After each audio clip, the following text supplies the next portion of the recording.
আমাদের মুন্সিগঞ্জ জেলার মধ্যে এরকম একটি জায়গা রয়েছে, যেই জায়গার গাছ বাংলাদেশে থাকা কোনো ব্যক্তি গুণে বলতে পারেনি সঠিক কয়টি গাছ রয়েছে। হয়তোবা আপনারা আমার কথা শুনে অবাক হচ্ছেন, কিন্তু এটাই বাস্তব। আপনিও চাইলে এখানে এসে গাছগুলা গুণে দেখতে পারেন। হ্যালো, আসসালামু আলাইকুম এভরিওয়ান। কি অবস্থা সবার? আশা করি সবাই ভালো আছেন। আলহামদুলিল্লাহ, আমিও ভালো আছি।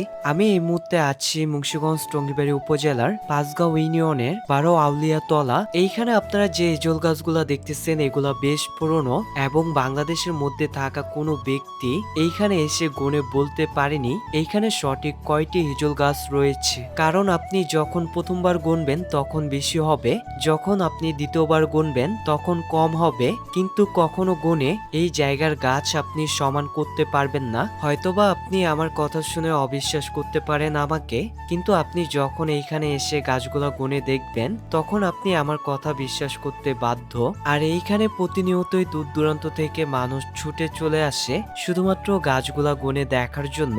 এবং হিন্দু ধর্মের যারা রয়েছে তারা প্রতিদিন এইখানে এসে মিষ্টি, বিভিন্ন আইটেমের ফল, মোমবাতির মাধ্যমে এইখানে তারা প্রতিদিন এই ভোগ দিয়ে থাকে। তো ভিডিওটি এই পর্যন্তই ছিল। বাংলাদেশের কে কোন জায়গা থেকে আমার এই ভিডিওটি দেখতেছেন তা অবশ্যই কমেন্ট করে জানাবেন, এবং ভিডিওটি ভালো লাগলে পেজটি ফলো করে শেয়ার করে পাশে থাকবেন। সবাই ভালো থাকবেন, সুস্থ থাকবেন। ইনশাল্লাহ আপনাদের সাথে নতুন কোনো ভিডিওতে দেখা হবে। আল্লাহ হাফেজ।